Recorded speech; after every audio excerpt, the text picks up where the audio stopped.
नमस्कार दोस्तों, डेट है आज 1 मार्च 2021 और स्वागत है आपका अपने चैनल के करंट अफेयर्स में। दोस्तों, ब्रिज के ऊपर आप खड़े हैं, नीचे से नदी का पानी बह रहा है। क्या उस पानी को आप वापस से ले आ सकते हैं और वापस से उसी ब्रिज के नीचे बहा सकते हैं? नहीं ना। तो वैसा ही होता है, पास्ट को हम कभी चेंज नहीं कर सकते और पास्ट पे अगर हम फोकस करते रहें तो अपना प्रेजेंट तो ख़राब करेंगे ही, साथ ही साथ फ्यूचर को भी नेग्लेक्ट कर देंगे। और अगर हम प्रेजेंट पे फोकस करके पास्ट को सिक्योर करना चाहते हैं तो हमारे आगे चल के एक ब्राइट फ्यूचर वेट कर रहा है। फरवरी का महीना बीत गया। अब फरवरी में जो गलतियाँ की थी आप उसको इग्नोर तो नहीं करेंगे, गलतियों से आप सीखेंगे, लेकिन उन्हीं गलतियों में आप हमेशा रह जाएंगे कि मैंने ये किया, ये किया, ये नहीं किया। अपने प्रॉब्लम्स को ही काउंट करते रह जाएंगे तो आप ब्राइट फ्यूचर कभी नहीं बना सकते। तो इसी के साथ बढ़ते हैं आज के पहले सवाल की तरफ। इनमें से किस राज्य ने पहला प्लास्टिक वेस्ट से रोड बनाया है? प्लास्टिक के कचड़े से बनाया है दोस्तों। यहाँ आप इमेज में देख सकते हैं, यही वो रोड है जिसे प्लास्टिक के कचड़े में बनाया गया था। और ऑप्शन है असम, मेघालय, त्रिपुरा या फिर सिक्किम। तो इसका सही उत्तर क्या है? त्रिपुरा। त्रिपुरा की अगर बात करें, इसकी कैपिटल क्या है? अगरतला। और चीफ मिनिस्टर कौन है? बिप्लब कुमार देब। यहीं पे आपको याद होगा, एक नया स्टेट बनाने की मांग की गई थी माणिक्य देव के द्वारा, तिप्रालैंड। इसरो ने अभी सफलतापूर्वक ब्राज़ील एमेजोनिया 1, ये ब्राज़ील का सैटेलाइट है, इसे लॉन्च किया था। और 18 अदर सैटेलाइट्स को लॉन्च किया था, इसमें यूएसए और इंडिया के सैटेलाइट्स थे। इसे किसके द्वारा कंडक्ट करवाया गया था? इसरो ने तो किया, लेकिन इसरो के किस आर्म ने? दोस्तों, आपको पता होगा इसरो के कमर्शियल आर्म्स भी है। ऑप्शन है अंतरिक्ष, एनएसआईएल, दोनों या फिर इनमें से कोई नहीं। तो क्या होगा आंसर? अंतरिक्ष? नहीं दोस्तों, अंतरिक्ष नहीं है। एक कंफ्यूजन होता है अंतरिक्ष और एनएसआईएल। एनएसआईएल का फुल फॉर्म क्या है? New space India limited. NSIL का फुल फॉर्म है न्यू स्पेस इंडिया लिमिटेड। अंतरिक्ष और एनएसआईएल को अगर हम डिफाइन करें, यहाँ हम लिख लेते हैं एनएसआईएल और यहाँ लिख लेते हैं अंतरिक्ष। अब बात करें, दोनों ही है कमर्शियल आर्म्स इसरो के। आपने सुना होगा 2019 में अंतरिक्ष का लॉन्च किया गया था कमर्शियल आर्म्स में। एनएसआईएल और अंतरिक्ष में डिफरेंस क्या है? ये कंफ्यूजन क्रिएट कर देता है दोस्तों। काम एक ही है दोनों का, बस हल्का सा डिफरेंस क्या है? अंतरिक्ष फोकस करता है सप्लाई पे और एनएसआईएल फोकस करता है डिमांड पे। अब ये क्या है? ये कोई टफ इकोनॉमिक्स की कंसेप्ट नहीं है, कॉमन सी बात है। अंतरिक्ष क्या करता है? अंतरिक्ष हमारे इसरो की कैपेबिलिटीज़ जो हैं, जितना भी हमारी कैपेसिटी है उससे जाके प्रमोट करता है कि हमारे पास ये है, मेरे दुकान में ये सामान अवेलेबल है, आप इसे यूज़ कर सकते हैं। लेकिन एनएसआईएल क्या करता है? एनएसआईएल भी मार्केटिंग ही करता है, लेकिन वो कैसे? वो डिमांड, वो कस्टमर से जाके पूछता है कि आपकी डिमांड क्या है। कस्टमर से पता लगाता है सर्वे के थ्रू और दूसरे तरीके से कि आपके डिमांड्स क्या क्या है और उन डिमांड को हम किस तरीके से फुलफिल करेंगे, तब जाके एनएसआईएल काम करता है। तो दोनों में डिफरेंस क्या है? अंतरिक्ष सप्लाई पे फोकस करता है कि इसरो के पास क्या है, एनएसआईएल डिमांड पे फोकस करता है कि बाहर डिमांड क्या है, उसी तरीके से हमें बना के बेचना है। तो यही बेसिकली डिफरेंस है दोनों में। बढ़ते हैं अगले और ये लॉन्च कहाँ से किया गया है? ये किया गया है श्री हरिकोटा से। हमारा लॉन्च स्टेशन जो है, यहाँ आप देख सकते हैं ब्रेजिंग ए ट्रेल। 19 सैटेलाइट लॉन्च किया गया था। एमेजोनिया 1 एक है। PSLV C51 व्हीकल के याद रखिएगा। PSLV का फुल फॉर्म क्या है? पोलर सैटेलाइट लॉन्च व्हीकल, याद रखिएगा, polar satellite launch vehicle. C51 यही है वो सैटेलाइट। और बात करें तो इनमें से जो 19 सैटेलाइट्स किए गए थे उसमें से 13 सैटेलाइट यूएसए के थे, 5 satellite Satish Dhawan satellite centre के थे और ये 78 मिशन था। इसरो दोस्तों बहुत अच्छा काम कर रहा है। हम सेना को जितना प्राउड फील करते हैं ना सेना से, उतना ही इक्वल काम करती है इसरो एंड DRDO। बस आम जनता में उनके बारे में बहुत कम चर्चा होती है, लेकिन अगर काम देखेंगे आप और पढ़े लिखे तो आपको समझ आएगा कि इसरो और DRDO कितने अच्छे से करता है। वहाँ की जो टॉप रेटेड साइंटिस्ट है ना, उनको नासा इजीली कंडक्ट कर लेगा, उनको बुलाया भी जाता है। यहाँ उनको मुश्किल से 2 लाख 3 लाख सैलरी पे है वो, लेकिन वहाँ जाके उनकी वही सैलरी 50-60 लाख हो जाएगी, लेकिन वो नहीं जाते। तो ये क्या है, देश के लिए प्यारी है ना। बढ़ते हैं अगले सवाल की तरफ। वीर चिरारा ये किस राज्य से संबंध रखते थे? अब ये न्यूज़ में क्यों है, क्योंकि एक तो इनका दिवस था और साथ ही साथ दिवस इनका 28 फरवरी को था, 28 फरवरी, और साथ ही साथ हमारे प्रधानमंत्री ने इनके दिवस के बारे में मेंशन किया था ट्वीट के जरिए, तो ऑब्वियसली ये इम्पोर्टेंट बन गया। और ये कहाँ से बिलोंग करते थे? ये बिलोंग करते थे दोस्तों असम से। असम के कमतापुर किंगडम में ये थे जनरल मतलब आर्मी के कमांडर इन चीफ थे। अपने बड़े भैया यानी कि महाराजा नारायण के ये चीफ कमांडर थे। और इन्हें चिरारा क्यों कहा जाता था? क्योंकि ये ट्रूप मूवमेंट में बहुत ही एक्सपर्ट थे और बहुत जल्दी एक जगह से दूसरी जगह इनकी ट्रूप्स मूव कर लेती थी। यहाँ आप इनकी इमेज देख सकते हैं। बढ़ते अगले सवाल की तरफ। नेशनल साइंस डे कब मनाया जाता है? अब कब मनाया जाता है इसका आंसर तो बहुत लोगों को पता होगा, लेकिन क्यों मनाया जाता है अगर पूछूं तो इसका आंसर क्या होगा दोस्तों?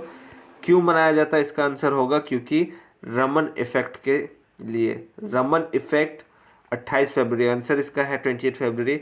28 फरवरी को रमन इफेक्ट मिला, लॉन्च किया गया था सीवी रमन के द्वारा, और इसी के कारण इन्हें नोबेल प्राइज मिला था। कब? 1930 को मिला था नोबेल प्राइज। बढ़ते हैं अगले सवाल की तरफ। लालटेन फेस्टिवल ये किस देश के द्वारा ऑब्जर्व किया गया? ये बहुत इंटरेस्टिंग सा सवाल है और आई होप कि बहुत लोगों को पता होगा। ये हमने इनडायरेक्टली कवर किया था पिछले महीने में। ऑप्शंस क्या क्या है? जापान, चाइना, रशिया और मलेशिया। तो इसका सही उत्तर क्या है दोस्तों? बी, चाइना द्वारा मनाया जाता है ये लालटेन फेस्टिवल। यहाँ आप इमेजेस में देख सकते हैं। ये प्यारे प्यारे लालटेन जो होते हैं, कंदील जिसे हम कहते हैं हिंदी में, उससे इसे लाइट किया जाता है और लोगों द्वारा इस फेस्टिवल को बड़े धूमधाम से मनाया जाता है। और बात करें लालटेन फेस्टिवल की, ऑब्जर्व किया जाता है चाइना में। ये 15वां दिन होता है पहला लूनर मंथ, यानी कि चांद जो हम पूर्णिमा कहते हैं उसका 15वां दिन होता है। और 2021 में इनका नया साल शुरू कब हुआ था चाइनीज़ का? 12 फरवरी को। और 12 फरवरी में नया साल शुरू हुआ था और इस नए साल का कोड नेम क्या था? Year of the ox. आपको याद होगा मैंने कवर किया था ईयर ऑफ द ऑक्स। दोस्तों प्रीवियस क्वेश्चन में हम देखें नेशनल साइंस डे जो हमने कवर किया था, इसकी थीम क्या है? थीम बताना मैं आपको भूल गया था। इसकी थीम है दोस्तों future of science and technology and innovation, impact on education, skills and work. फिर से बता रहा हूँ, future of science and technology and innovation, impact on education, skills and work. इसके साथ आपको और एक याद रखना है, नेशनल साइंस कम्युनिकेशन अवार्ड भी इसी दिन दिया जाता है और ये 1987 से शुरू हुआ था। National science communication award theme से ज़्यादा इंपॉर्टेंट ये है। नेशनल साइंस कम्युनिकेशन अवार्ड ये किस दिन दिया जाता है? 28 फरवरी को, साइंस डे के दिन, और 1987 से ये शुरू हुआ था। बढ़ते हैं अगले सवाल की तरफ। स्ट्रेंजा मेमोरियल टूर्नामेंट ये किस खेल से संबंध रखता है? आपने नाम शायद ही सुना होगा, लेकिन ये न्यूज़ में आ चुका है क्योंकि एक इंडियन प्लेयर है, उन्होंने सिल्वर मेडल जीता है। यहाँ आप इंडियन प्लेयर को देख सकते हैं इमेज में, ब्लू कलर में जो है, इनका नाम है दीपक कुमार। इन्होंने सिल्वर मेडल जीता है और ये रिलेट करता है, आप ग्लव्स देख के समझ ही गए होंगे, बॉक्सिंग से रिलेट करता है स्ट्रेंजा मेमोरियल अवार्ड। और ये 72nd एडिशन था इसका, 72nd एडिशन था स्ट्रेंजा मेमोरियल अवार्ड का। बढ़ते हैं अगले सवाल की तरफ। नेशनल डी वॉर्मिंग कैंपेन कब से शुरू होगा? अब दोस्तों वॉर्म से क्या होता है? वॉर्म से दोस्तों बहुत कुछ हो सकता है। वॉर्म से एनीमिया हो सकता है, अंडर नरिशमेंट हो सकता है जिसे हम कुपोषित कहते हैं, वीक हो सकते हैं, टायर्ड और सिक हो सकते हैं, बहुत से बीमारियां होते हैं। तो वॉर्म कंट्रोल बहुत ज़रूरी है, इसीलिए नेशनल डी वॉर्मिंग कैंपेन शुरू किया गया है। ऑप्शन ए से लेके ऑप्शन सी, मतलब 27 फरवरी से लेके 3 मार्च तक शुरू किया गया है नेशनल डी वॉर्मिंग कैंपेन। बढ़ते हैं अगले सवाल की तरफ। श्री मनाथु पद्मनाभन ये किस राज्य से बिलोंग करते थे? दोस्तों ये बहुत इंपॉर्टेंट पर्सनालिटी है, मैं आपको रिक्वेस्ट कर रहा हूँ आपको इनके बारे में पढ़ना चाहिए क्योंकि ये बहुत सारे संगठनों से जुड़े हुए थे। सारे संगठनों का मैं इस क्वेश्चन में कवर नहीं कर रहा हूँ, मैं एक प्रोमिनेंट संगठन का नाम बताऊंगा यहाँ पे, लेकिन ये बहुत से और संगठनों से भी जुड़े हुए थे, तो आपको इनके बारे में डिटेल में पढ़ना है।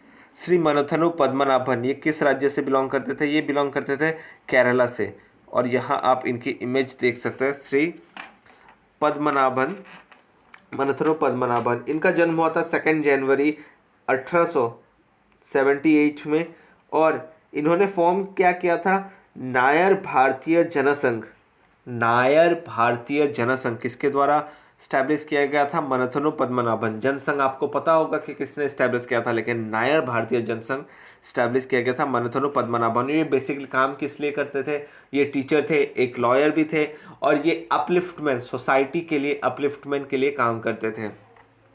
तो इनके बारे में आपको याद से पढ़ना है, और क्वेश्चन आपका अभी इस सवाल में रहेगा। ये आखिरी सवाल है और इसी में आपके क्वेश्चंस भी रहेंगे।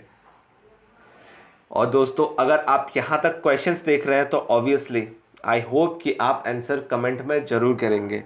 According to state of environment report 2021, which state ranked first on the basis of achieving sustainable development goals?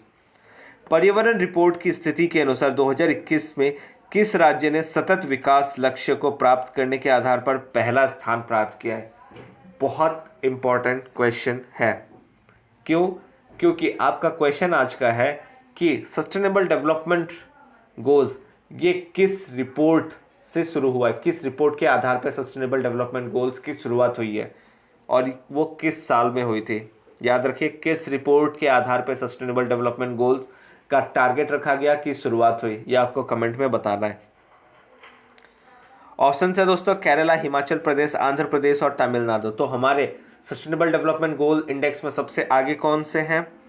ये है केरला, सेकंड पे है हिमाचल, थर्ड पे है आंध्र प्रदेश, डी तमिलनाडु फोर्थ पे है। तो आपको याद रखना ये सीक्वेंस में है, ऑप्शन सारे पहले पे केरला है। अब दोस्तों, डेवलपमेंट ना सिर्फ डेवलपमेंट या फिर ईज ऑफ डूइंग बिजनेस में आगे आ जाना ये काफ़ी नहीं होता। सस्टेनेबल डेवलपमेंट अगर आपका नहीं है तो आप आज भले कितने भी स्पीड से डेवलप कर रहे हैं, लेकिन कल को जाके आपको प्रॉब्लम फेस करनी ही होगी। कोई भी प्लानिंग अगर सस्टेन नहीं होता है, उसमें सतत विकास नहीं होता है, हर चीज़ को हम कंसिडर नहीं करते, तो वो विकास आगे चल के हार्म करता है, ना कि फ़ायदा पहुंचाता है। तो आपका क्वेश्चन याद है आपको, सस्टेनेबल डेवलपमेंट ये किस रिपोर्ट से दुनिया के सामने आया था? और बात करें हम सस्टेनेबल डेवलपमेंट की, ये केरला आपको पता ही है फर्स्ट है। पब्लिश किसके द्वारा किया जाता है? ये पब्लिश किया जाता है centre for science and environment और डाउन टू अर्थ, दोनों ऑर्गेनाइजेशन मिलकर करती है, centre for science and environment और डाउन टू अर्थ। धन्यवाद दोस्तों, पीडीएफ आपको टेलीग्राम में मिल जाएगा अभी थोड़ी देर में। धन्यवाद दोस्तों, खुश रहिए, खुशियाँ बांटते रहिए, अपने घरों में क्या रखा है सबके साथ मिलजुल के रहिए, और अच्छा लगे तो लाइक शेयर एंड सब्सक्राइब जरूर करें। धन्यवाद, जय हिंद।